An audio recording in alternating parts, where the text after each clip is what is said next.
கடலை எண்ணெய் பிழிந்து எடுக்கும் முறை பற்றி விவரங்கள் இதோ. கடலெண்ணெய் பாரம்பரியமாக இயந்திர செக்கு மூலம் பிரித்தெடுக்கப்படுகிறது. இதன் முக்கிய படிநிலைகள்: நிலக்கடலையை தேர்ந்தெடுத்தல். நன்கு காய்ந்த தரமான நிலக்கடலை பருப்புகளை தேர்ந்தெடுக்க வேண்டும். கடலையின் ஈரப்பதம் இருந்தால் எண்ணெய் சீக்கிரம் கெட்டுவிடும். எனவே வெயிலில் நன்கு உலர்த்துவது அவசியம். இரண்டாம் படி சுத்தம் செய்தல்.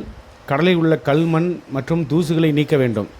தரமற்ற அல்லது அழுகிய பருப்புகள் அகற்றினால்தான் எண்ணெயின் சுவையும் மணமும் நன்றாக இருக்கும். எக்ஸ்ட்ராக்ஷன் இதுவே மிக சிறந்த முறை. இதில் கடலை பருப்புகளை செக்கிலிட்டு மெதுவாக சுழலச் செய்து பிழிவார்கள். பிழியும் போது உராய்வினால் ஏற்படும் வெப்பம் இருக்க சிறு கருப்பட்டி அல்லது வெல்லம் சேர்ப்பார்கள். இது எண்ணெயை தெளிவாக்கவும் பின்னாக்கை ஒன்று சேர்க்கவும் அவசியம். வெப்பம் குறைவாக இருப்பதால் எண்ணெயில் உள்ள சத்துக்கள் சிதையாமல் அப்படியே கிடைக்கும். செக்கிலிருந்து எடுக்கப்படும் எண்ணெய் ஆரம்பத்தில் கலங்களாக இருக்கும். இதை ஒரு பாத்திரத்தில் ஊற்றி 2 முதல் 4 நாட்கள் வரை அப்படியே வெயிலில் வைத்தால் அதில் உள்ள கசடுகள் அடியில் தங்கிவிடும். பிறகு மேலடுக்கு எண்ணெயை மட்டும் தனியாக பிரித்து எடுக்கலாம்.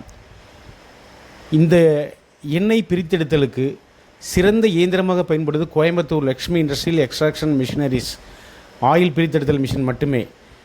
மேலும் தகவலுக்கு கீழே உள்ள எண்களுக்கு தொடர்பு கொள்ளவும். எல்லா தகவலும் தர தயாராக இருக்கிறோம்.